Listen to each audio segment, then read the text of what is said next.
The story begins in Gurthal, the capital city. Dilek Ravello was stunned when he received a letter declaring that the civil official had appointed him as the Lord of Tenma. Shock quickly turned to dismay. Why had they done this to him? Seeking answers, he made his way to the palace gates, only to be denied entry.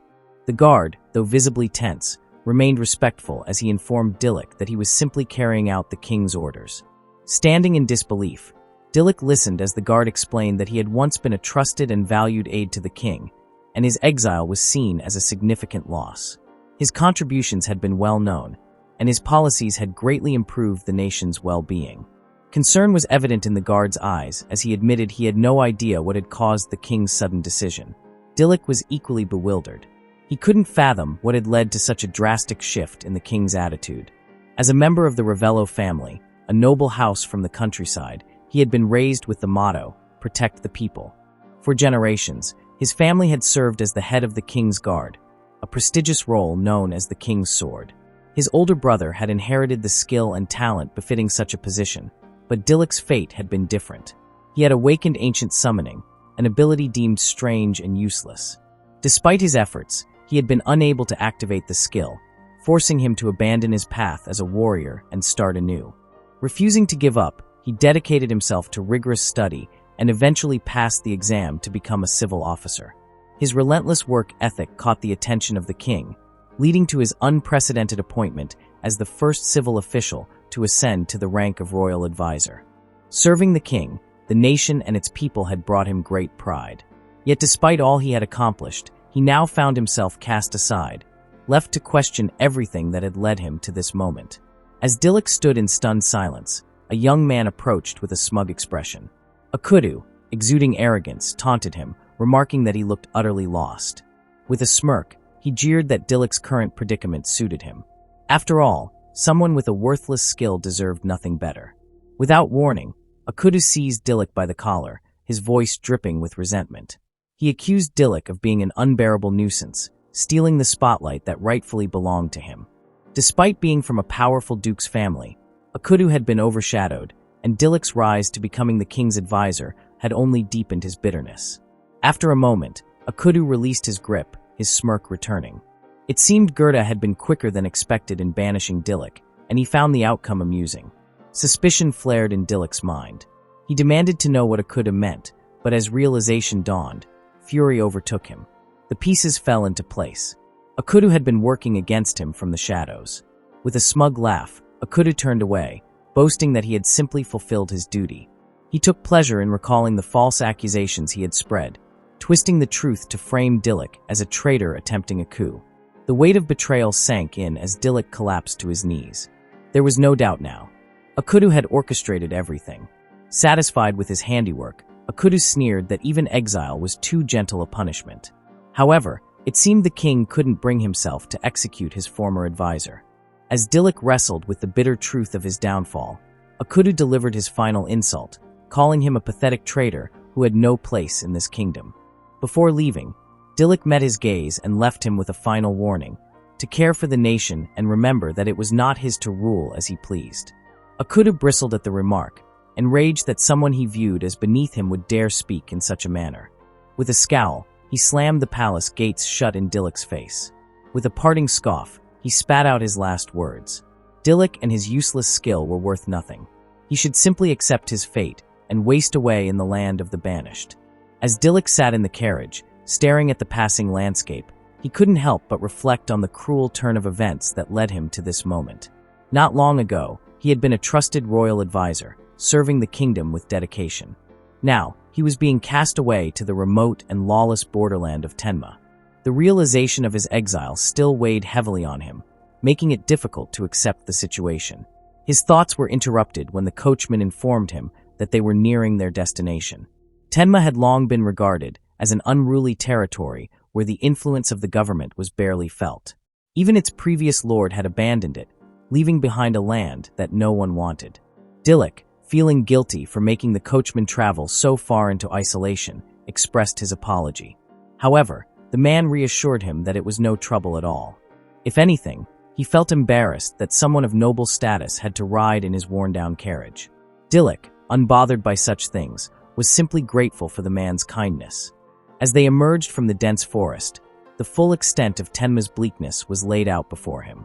Well, she's a beauty, isn't she? Instead of a struggling but functional settlement, he was met with a barren, lifeless expanse. It hardly resembled a village at all.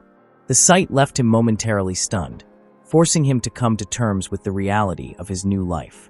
The coachman hesitated before asking where he should place Dilek's belongings. However, Dilek barely registered the question, too focused on taking in the desolate surroundings. Eventually, he set out in search of a place to stay. Wandering through the area, he came across a small shed and decided to enter. Without hesitation, he announced himself as the newly appointed Lord of Tenma, only to be met with a shocked reaction from a young woman inside. She was clearly bewildered by his sudden arrival, questioning if he had truly come to inquire about the former Lord's residence. Following her lead, Dilek soon arrived at what was supposed to be the Lord's manor. What he found instead was a crumbling structure, barely standing, seemingly moments away from complete collapse. It was a far cry from what he had envisioned, but at this point, nothing about Tenma surprised him anymore.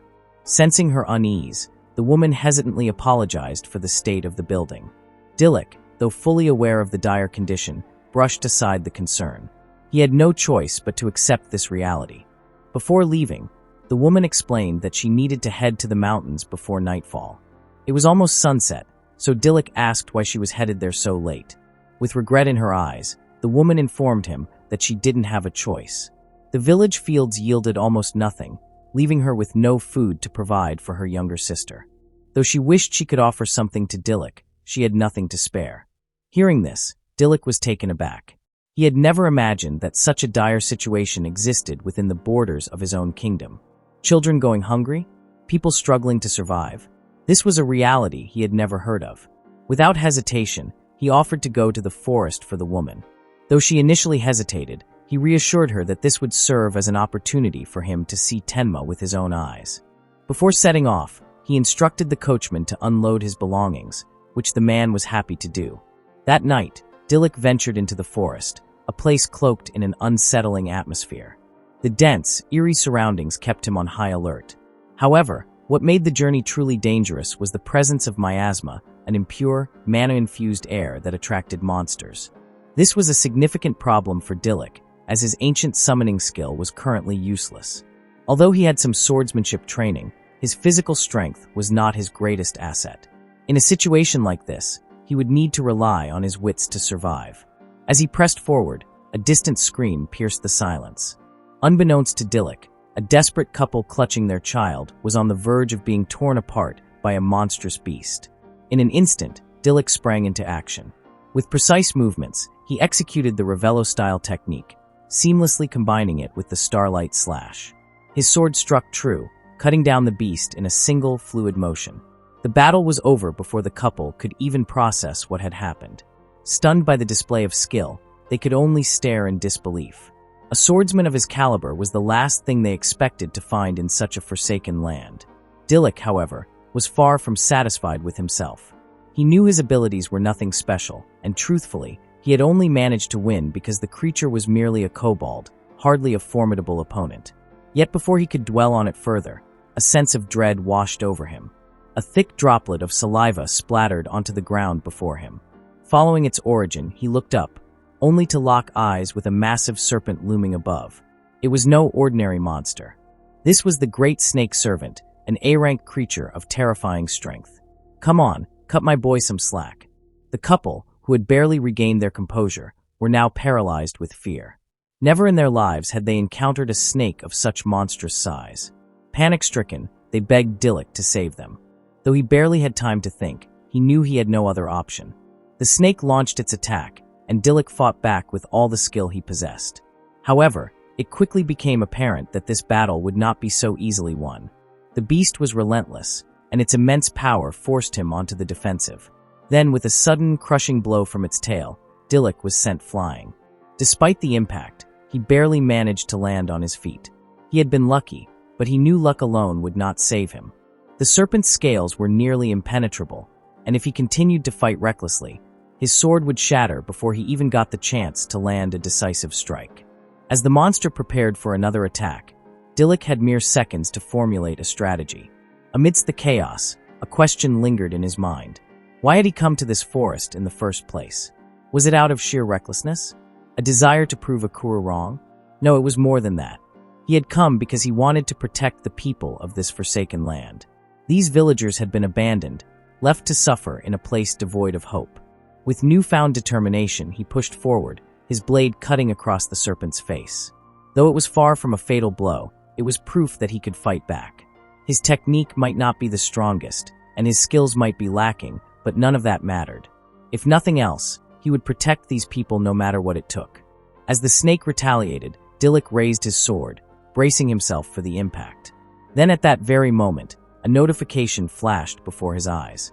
He was now able to use the ancient summoning skill. Dilek stared at the notification in confusion, struggling to comprehend why his skill had suddenly activated. The message stated that in celebration of his ascension as a feudal lord, he could summon for 0 points. Yet, he had no idea what this so-called celebration was, or why this was happening now. However, there was no time for questions. The massive snake loomed over him, poised to strike once more. Instinct took over, and Dilek activated his skill. As he swung his sword, a fierce gust of wind erupted, causing the snake to writhe in discomfort. Then, seemingly out of nowhere, a white dragon with shimmering scales emerged before him. The dragon addressed him with unwavering loyalty, asking how he could serve. Dilek was momentarily stunned. Why had this dragon appeared? And why was it calling him master? The dragon, sensing his confusion, clarified that he had been called through the ancient summoning skill. The couple behind Dilek could only watch in stunned silence, equally bewildered by the presence of the majestic creature. With a calm yet assured tone, the dragon assured Dilek that he no longer had anything to fear. Even so, the beast was convinced that Dilek alone had the strength to vanquish the snake. Dilek, however, remained skeptical. He lacked magic, so how could he possibly take down such a powerful creature? The dragon reassured him, explaining that the ancient summoning skill granted the summoner all the abilities of the being they called forth. At this moment, Dilek was overflowing with mana. Realizing the potential of this newfound power, Dilek asked if that meant he could breathe fire, just as the dragon could. The dragon confirmed this without hesitation. Without wasting another moment, Dilek raised his sword, blowing some mana into it. Flames erupted along the blade's edge, its heat radiating power unlike anything he had ever wielded before. The sensation was exhilarating, which was all so new to Dilek. Just as he took in the sheer force now at his disposal, the giant snake lunged once again. But this time, Dilek stood his ground with unwavering confidence. With a decisive swing, he executed the Ravello-style Starlight Slash, unleashing an attack so ferocious that the snake was cleaved cleanly in two. The battle was over in an instant, and Dilek hadn't even broken a sweat. He could hardly believe what had just happened. Had he really done that? Hovering above him, the dragon regarded him with amusement, simply reaffirming what he had already said. Snapping back to the present, Dilek quickly turned to check on the couple. They were unharmed, their expressions filled with awe and disbelief. Overcome with gratitude, they began to praise him, calling him a divine swordsman and a god descended to the mortal realm. His gaze then fell upon the infant nestled in their arms. The baby's innocent laughter made him smile, a moment of warmth amidst the chaos. Turning his attention back to the dragon, Dilek inquired about his name. The dragon responded simply, he was known as White Dragon, a title that was both his identity and his truth. Well, they put a lot of work into brainstorming that name. Furthermore, he insisted that there was no need for honorifics, for Dilek was his master. Even so, Dilek hesitated. A being of such immense strength choosing to serve him felt almost weird. However, White Dragon reassured him, explaining that power was not a concern. Dilek had already proven his worth by conquering the monstrous snake. Reflecting on the battle, Dilek still couldn't quite process what he had just done. Had he truly breathed fire? The realization was overwhelming. His curiosity deepened, and he turned to White Dragon with a question. Was he a being from the past? After all, the skill was called Ancient Summoning. White Dragon admitted he wasn't entirely certain, but strongly believed that to be the case. He then encouraged Dilek to investigate for himself. Following the suggestion, Dilek activated the status screen. His eyes widened as he read through the information. The skill allowed him to summon and revive souls from 4,000 years ago, bringing them into the present to serve him. Moreover, he would inherit their abilities as his own. It was a revelation unlike any other. As Dilek processed this newfound knowledge, White Dragon let out a small chuckle, realizing why he had waited for so long. When Dilek asked why White Dragon had been waiting, the dragon explained that he had long anticipated the arrival of the one destined to wield the ancient summoning skill. And just as he had waited, so too did countless others who had once shed their mortal coils, yearning to be called forth once again. With that, White Dragon bowed deeply, declaring that he had come this far for the sole purpose of serving his master. Dilek struggled to fully grasp the magnitude of this revelation. There was still so much he didn't understand, but one thing had become clear.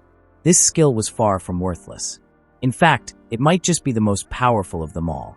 And with this realization, a renewed sense of purpose ignited within him. Unbeknownst to him, far beyond the reaches of the forest, a mysterious figure stirred with excitement. The one they had been waiting for, the master they were destined to serve, had finally appeared. Dilek offered the couple a ride on White Dragon's back, an offer they hesitantly accepted despite feeling a bit embarrassed about relying on him. Even so, their gratitude outweighed their discomfort. Dilek, however, brushed off their thanks, insisting that White Dragon deserved their recognition instead. The dragon, ever composed, dismissed the praise because it was only a simple act of duty. As they soared through the sky, the husband suddenly realized that Dilek was their new lord, a revelation that brought his wife a sense of relief.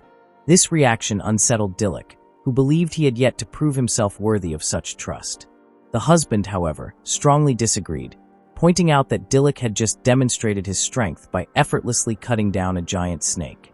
He expressed his admiration, convinced that no other lord could be as dependable. Excited by the thought, he declared that he and his wife must spread the word of Dilek's heroic deed to the entire village. This only made Dilek more flustered, insisting that there was no need to do so. White Dragon, however, saw no issue with it, believing that such feats deserved to be recognized far and wide. Although Dilek felt shy about the praise, a quiet sense of pride settled within him. He had been banished and sent to rule over the remote borderland of Tenma, a punishment that came without warning. Yet, despite the unexpected turn of fate, he had managed to awaken the ancient summoning skill, which had ultimately saved the villagers. However, he was well aware that this victory wasn't his alone. Without White Dragon, he wouldn't have stood a chance against the beast. White Dragon, however, viewed things differently. From his perspective, heroic spirits like himself were simply extensions of their summoner's power, existing only to serve those who possessed the ancient summoning skill. As the journey continued, Dilek reflected on the nature of his newfound ability.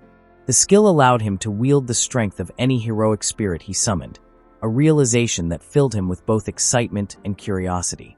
However, upon inspecting his status screen, he noticed a restriction. He was currently unable to summon another spirit. There was one remaining summon available to him, and after that, he assumed he would need to earn points before unlocking another. Yet, the method of earning these points remained a mystery.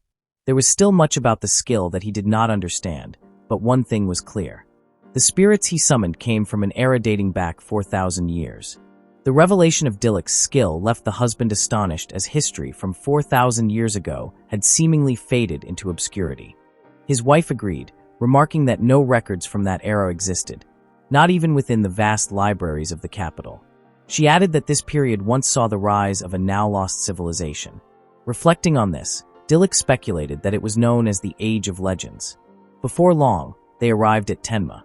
White Dragon was quick to note that the settlement was in dire need of development. Just then, the couple expressed their gratitude to him, acknowledging the great help he had provided. White Dragon, however, dismissed their thanks, stating that heroic spirits existed solely to serve their summoners. Dilek then voiced his concern about whether the villagers might fear White Dragon's presence, but the dragon reassured him that it wouldn't be an issue. Non-human spirits possessed the ability to become invisible, and once summoned for the first time, they could be called upon freely without restrictions. Since White Dragon could still hear him even in this state, Dilek only needed to speak his name for him to reappear at his side. As a token of appreciation, the couple offered to help clean Dilek's manor, but he refused, insisting that he would handle the repairs himself first. They then attempted to give him a large portion of meat, but he declined, instructing them to distribute it among the villagers instead. While the couple complied, White Dragon tried to convince Dilek to accept it, mentioning that the roasted meat was a delicacy. Ultimately, The couple left him behind to explore his new home. Upon stepping inside, Dilek was met with a space made for living. That is, if you're a cockroach. The place was in utter disarray. Dilek questioned whether he had grown too accustomed to the comforts of the capital and worried that he was acting spoiled. Determined to adapt, he reassured himself that as long as he had a place to store food and water, he could manage. However, he immediately noticed problems. There was no proper lighting, and when he picked up a lamp, it was broken. The barrels meant for water storage were riddled with holes, rendering them useless. To make matters worse, Tenma was located at the northernmost edge of the kingdom, meaning its winters would be brutally cold. Given its remote location, Dilek doubted that basic supplies would even make it to the town from other cities. With a heavy sigh, he realized just how much he needed.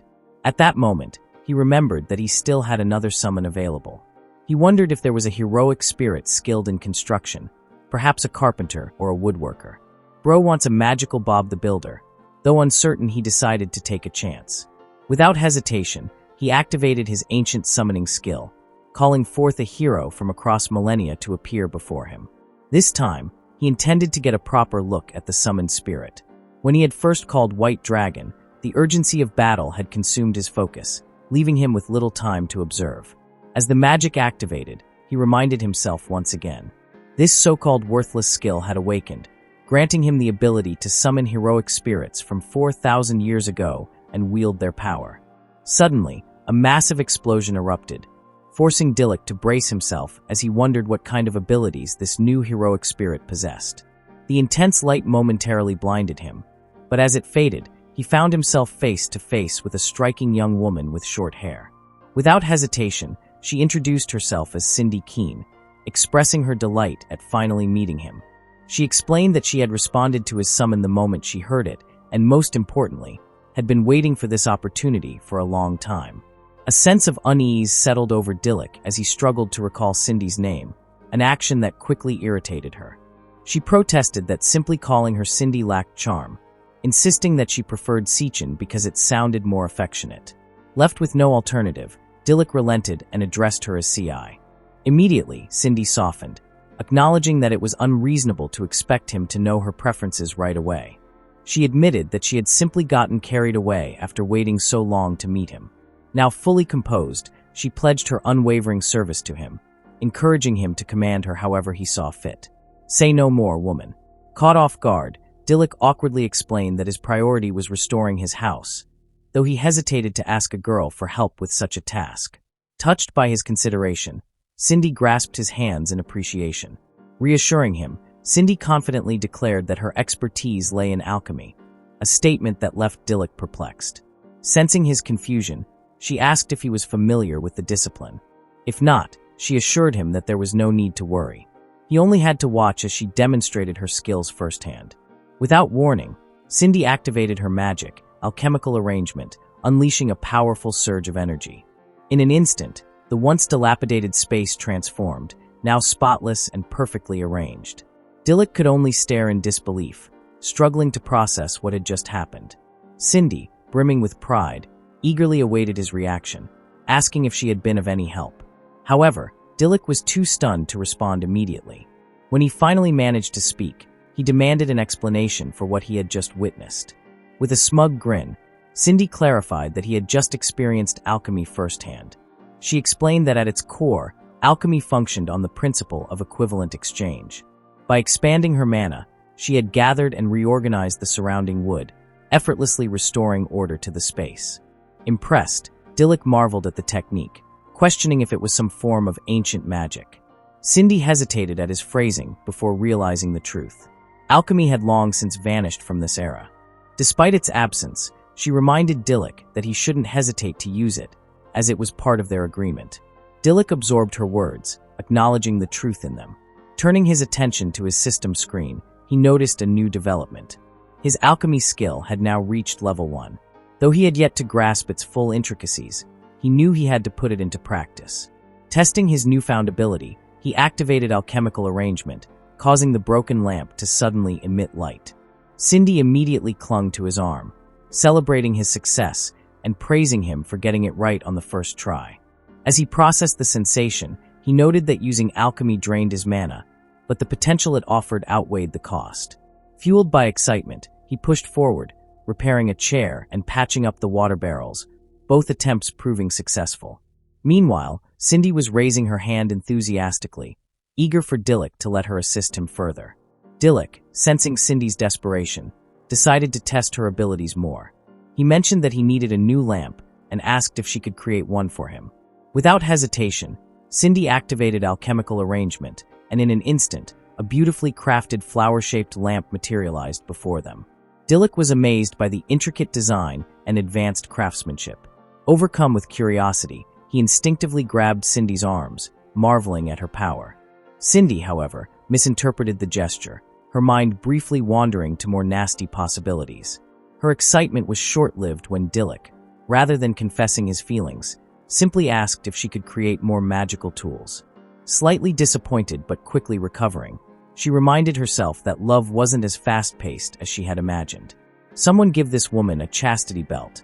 Determined to impress him, Cindy perked up and declared that she would show him what true alchemy could do.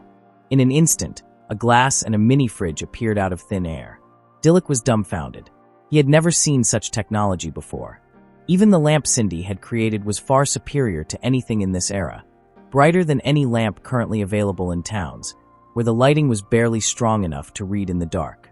Cindy was surprised to learn how primitive lighting had become, and explained that magic stones had been a common energy source 4,000 years ago. Glass and mini-fridges, too, were everyday items in that ancient civilization. Dilek listened intently, realizing just how vast the technological gap was between the past and the present. If they could reclaim even a fraction of that lost knowledge, the people of Tenma could live far more comfortable and prosperous lives. The idea sparked a fire within him. Was it possible to revive the ancient civilization? He had no idea how advanced they truly were, nor what led to their downfall. But the thought of bringing their innovations back to life was exhilarating. Sensing his excitement, Cindy reminded him that he wasn't just an observer. He had the power to make it happen. She held up the lamp before him and declared that he, as the chosen one, possessed the ability to reproduce and even surpass the advancements of the past. After all, he had been summoned by the ancient summoning skill, and countless heroic spirits were still waiting to answer his call. Dilek was taken aback. Was he truly capable of something this grand? Cindy assured him that he was. She then handed him the lamp, encouraging him that this should be a piece of cake. At that moment, everything clicked. Dilek had arrived in Tenma as an outcast, banished with no purpose. But now, with his skill finally awakened, he had something to strive for. A mission to develop this land and usher in a new era. As he stood there, absorbing Cindy's words, one phrase stood out to him. Piece of cake. He blinked, puzzled by the expression. Cindy was shocked that he had never heard of it, prompting Dilek to chuckle. He tried saying it himself, enjoying the unfamiliar but satisfying phrase. With renewed determination, Dilek resolved to improve the living conditions in Tenma and restore the ancient civilization's glory.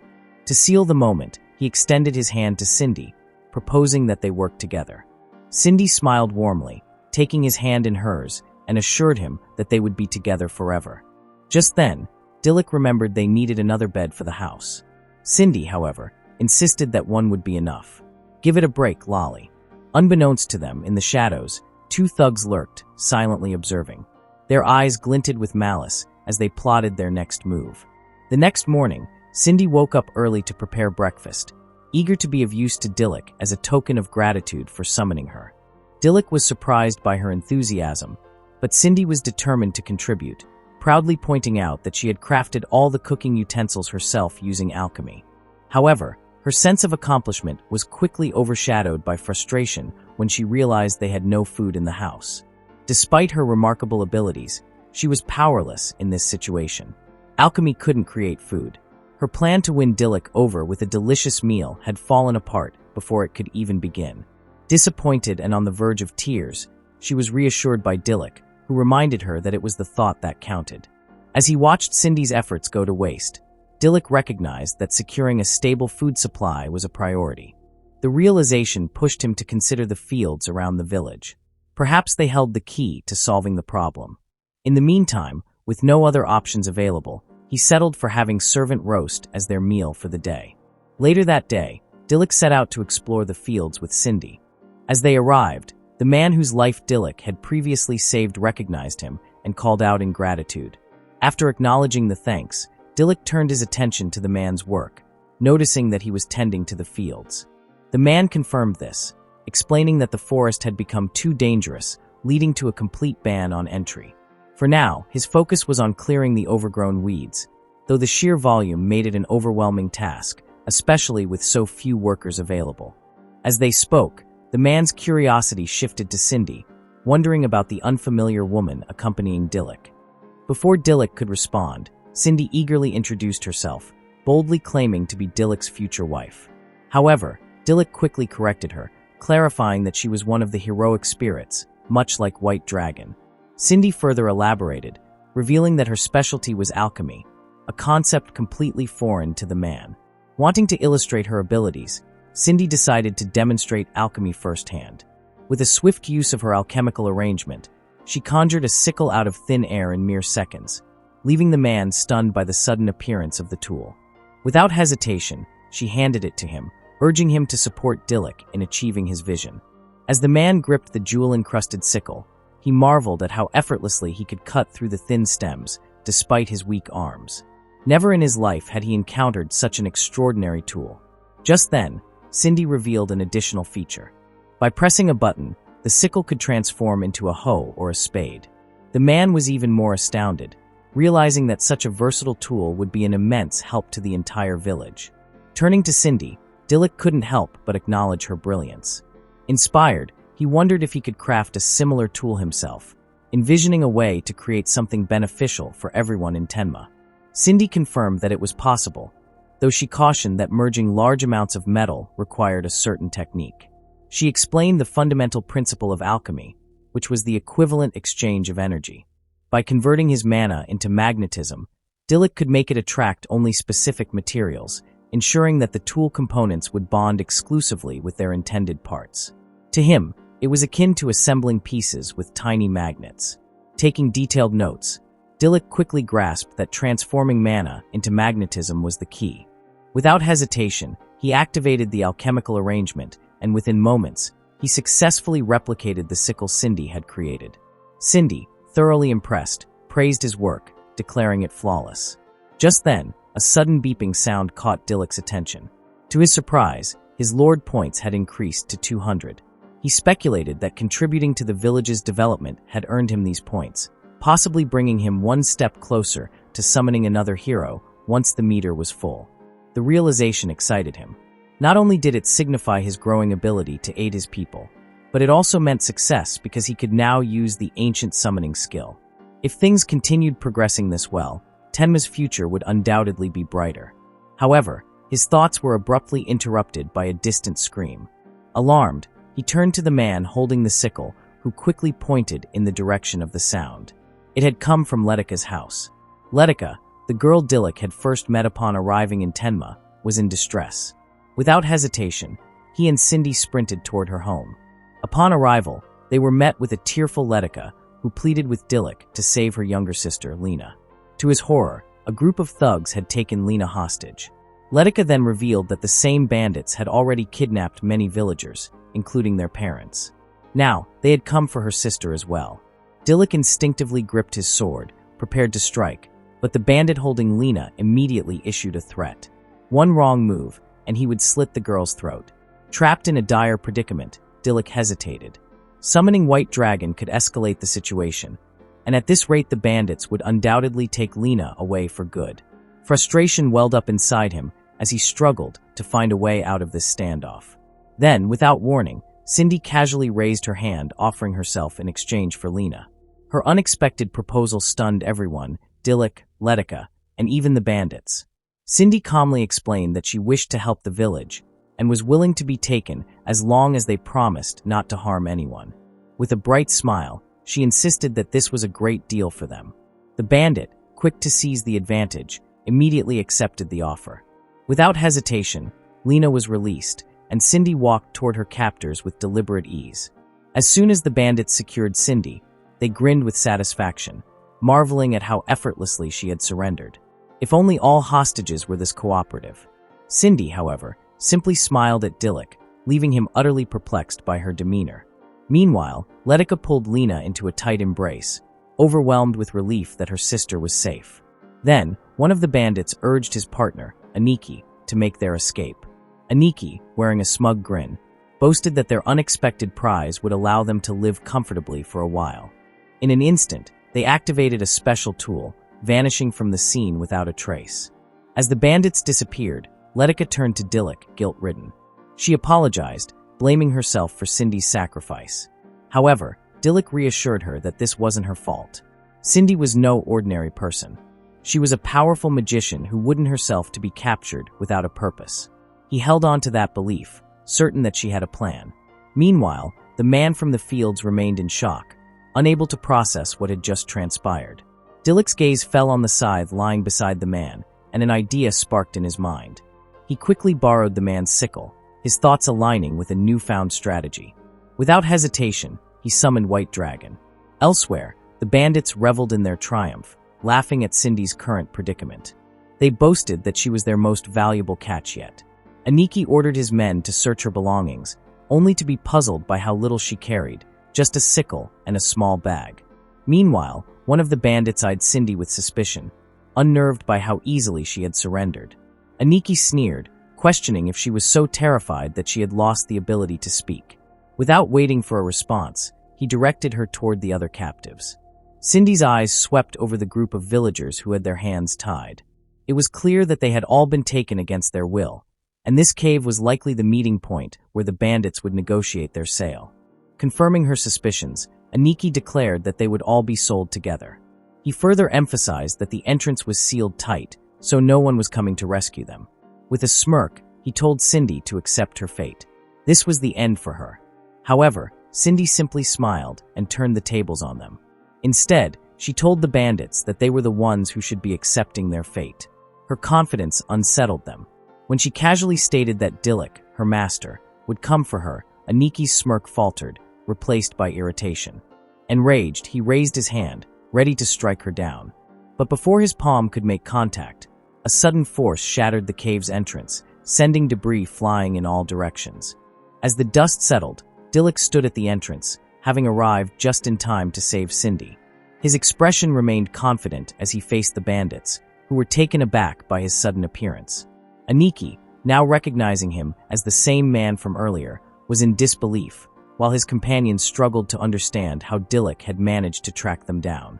Without hesitation, Dilek revealed the sickle, explaining that Cindy had previously taught him how to manipulate his mana into magnetism. Since the bandits' tools were magnetized, he had simply used that knowledge to draw them together and locate their hideout. Cindy, upon realizing this, was astonished by his quick comprehension of the technique. The bandits, although angered, refused to back down. They believed that brute force would still be enough to overpower him, especially since Aniki possessed magic. However, before Aniki could wield his enchanted dagger, Dilek moved with blinding speed, closing the gap between them in an instant. Executing the Ravello-style Starlight Slash, he struck Aniki, who let out a cry of pain. His companion, now trembling, could barely process what was happening before Dilek appeared behind him and delivered a precise blow to the nape. One after another, the remaining bandits fell before Dilek's swift and calculated attacks, rendering them powerless within moments. With the threat neutralized, Dilek secured the bandits and immediately freed Cindy. Grateful for her strategic thinking, he acknowledged that because of her, all the bandits in the area had been apprehended. Cindy, impressed by how well he understood her intentions, attributed their success to the power of love. This girl's love language is misreading signals. Meanwhile, the other captives, overwhelmed with relief, expressed their deep gratitude, declaring that they would forever be indebted to Dilek. Then, as Dilek surveyed the cave, he was taken aback by the sheer number of hostages. Cindy confirmed his suspicions. These people had all been kidnapped by the bandits. Without hesitation, the two of them worked to free every last one. Once the captives were released from their restraints, Dilek ventured deeper into the cave in search of any remaining prisoners. To his surprise, he discovered a hidden cell where several demihumans were confined, awaiting their fate as slaves. Among them was a small dwarf, who appeared stunned by the sight of someone offering him freedom. Dilek immediately unshackled him, assuring him that everyone would be escaping together. The dwarf, however, remained skeptical. Having endured discrimination from humans all his life, he struggled to believe that Dilek's intentions were genuine. He suspected that their supposed rescuer planned to sell them off just as the bandits had. Yet, as Dilek removed the last of his restraints, he offered an apology for the hardship the dwarf had endured. He then made a solemn vow that such a fate would never befall him again. As the Lord of Tenma, it was his duty to help all in need. The dwarf, now stunned, realized the true identity of his savior. Dilek extended a hand in greeting, formally introducing himself. As Dilek grasped the dwarf's hand in a firm shake, the dwarf expressed his astonishment at being rescued by a human. Grateful for Dilek's help, he vowed to repay both him and the people of Tenma. Dilek acknowledged his gratitude, but questioned whether the dwarf wouldn't prefer to return home. However, the dwarf was adamant. He could not face his kin without first repaying his debt. Inspired by his determination, the other demihumans, the Kuma bears, also offered their assistance. However, one of them voiced his concerns, explaining that humans typically reacted with fear upon seeing them. He worried that the people of Tenma would respond the same way. Yet, the villagers who had been captives alongside them dismissed this fear, arguing that they had all suffered together in the cave. They pledged to convince the rest of Tenma's people of the demihumans' innocence. Dilek also reassured the demihumans that the village would accept them warmly. Though he had only recently arrived in Tenma, he was certain of the villagers' kind nature.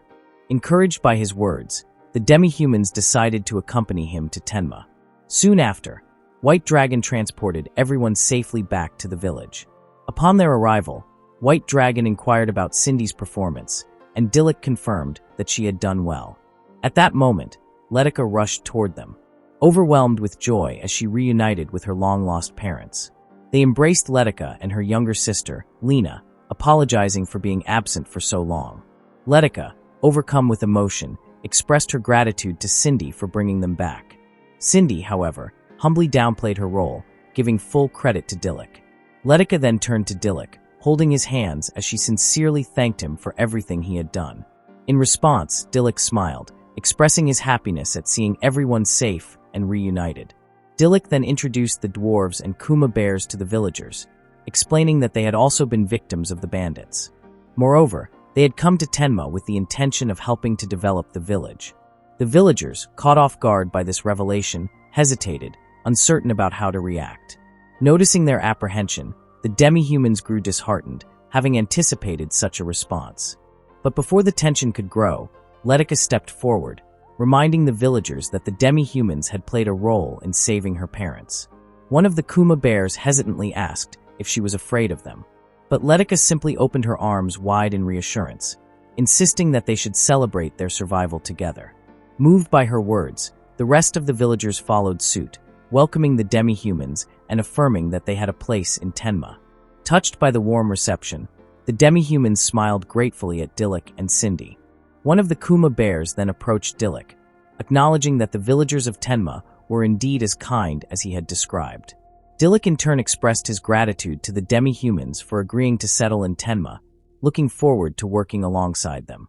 The dwarf then joined the conversation, vowing to repay Dilek's kindness with labor, assuring him that dwarves excelled in construction. Fired up by this declaration, some of the Kuma bears also stepped forward, eager to contribute to the village's development. With everyone aligned toward a common goal, Dilek thanked them all for their willingness to help. At that moment, the first step toward his vision had been set in motion.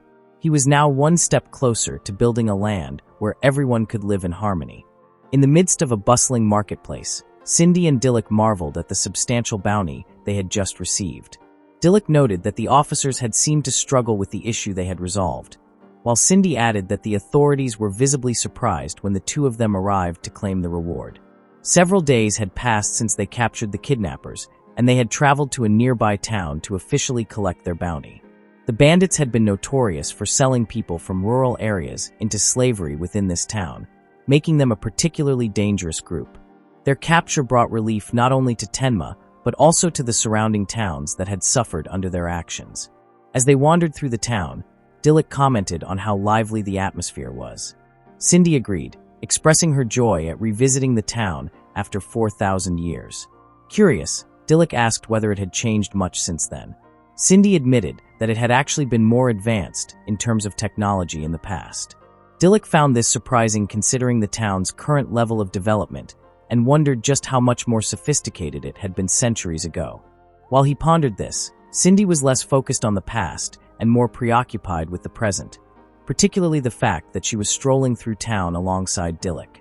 Without hesitation, she clung to his arm a little tighter, suggesting that since they had traveled all this way on White Dragon, they should treat this as a date. However, Dilek quickly dismissed the idea, explaining that he had another objective in mind: negotiations. She saw a romantic stroll, he saw a business meeting. Opposites really do attract. Curious, Cindy asked for clarification.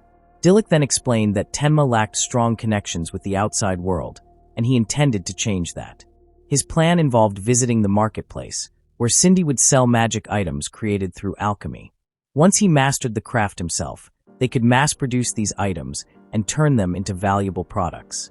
He saw alchemy as a crucial skill, not only for its potential to generate wealth, but also as a way to foster Tenma's growth and prosperity. Determined to make this negotiation a success, he knew this was a key step toward his vision for the village. Listening to his impassioned words, Cindy couldn't help but smile. She fully supported his ambition and reassured him that with their combined efforts, achieving this goal would be easy. As they continued through town, Dilek and Cindy came across a building bearing a familiar flag. There was no doubt that it belonged to the Maple Marketing Association, the largest trading company in the country. Stepping inside, they were immediately met by a grumpy clerk who, upon seeing their unfamiliar faces, wasted no time in demanding their business. His tone was irritable, urging them to be brief. Without hesitation, he pressed them further, asking if they were there to make a purchase or pitch a sale. Caught off guard, Dilek quickly responded that he was there to sell. As he had anticipated from such a prestigious trading company, this encounter was not going to be easy. The clerk, unimpressed, demanded to know what product Dilek was offering. When Dilek answered that it was everyday goods, the clerk scoffed, making it clear that if he was there to peddle worthless junk, he should leave at once. Refusing to be dismissed so easily, Dilek set his items firmly on the counter, insisting that the clerk examine them first. Despite feigning confidence, he knew this was a crucial moment. The clerk, intrigued by his persistence, decided to inspect the goods. Upon closer examination, the clerk noted that the items were rather unusual. Cindy then urged him to place his hand over the magic stone embedded in the wine glass. Curious, he wondered if it contained some kind of spell. The moment he pressed the stone, water unexpectedly flowed from the base of the glass. Stunned, the clerk struggled to comprehend what had just happened. Cindy explained that the magic stone, infused with mana, condensed water particles from the air and transformed them into liquid. While the glass could only produce a cup of water per hour, it was more than sufficient for drinking purposes. She then demonstrated the lamp's capabilities, activating it with a single click. Instantly, an intense light radiated from the device much brighter than anything the clerk had ever seen. Utterly shocked, the clerk's skepticism vanished. Without hesitation, he aggressively insisted on purchasing the items. Initially, he offered 100,000 pels for the lamp and 50,000 for the glass, but after a moment's reconsideration, he raised the price of the glass to match the lamp. Dilek quickly calculated that 100,000 pels was equivalent to at least a month's salary for many professions, far exceeding his expectations. Pleased with the outcome, he turned to Cindy and flashed her a triumphant thumbs up. Morale of the story: never underestimate the power of a well-timed product demo. Without wasting any time, the clerk grabbed a piece of paper and a pen, stating that while it might be too early, he was prepared to proceed with a contract. He then asked for Dilek's name, and without hesitation, Dilek introduced himself. The moment the clerk heard Dilek Ravelot, he froze in disbelief. This wasn't just any merchant, this was the Dilek Ravelot, the well-known civil official. Realizing his mistake, the clerk immediately apologized for his earlier rudeness, explaining that he hadn't recognized the esteemed associate of the king. While he was aware that Dilek had a good reputation among merchants, he never expected a noble to personally visit. However, Dilek quickly reassured him, stating that the king's associate group had long since disbanded. There was no need for formalities anymore, as he was now simply the Lord of Tenma, a town on the borderlands. Seizing the moment, Dilek made a request. He wanted the clerk to arrange for a caravan to travel to Tenma and make regular purchases from the town. The clerk hesitated, noting that Tenma was quite far from their current location. Even if it was Dilek's request, the journey posed logistical challenges. Dilek understood his concerns. After all, distance alone made the arrangement costly and risky. However, he wasn't about to let the opportunity slip away. He pointed out that Tenma had an abundance of land, which could be advantageous in the long run. More importantly, the magic items he presented would be exclusively produced there. If the clerk bought them directly from Tenma, he wouldn't have to worry about additional markups from middlemen. With that, Dilek posed a question. Wasn't this a deal that benefited them both?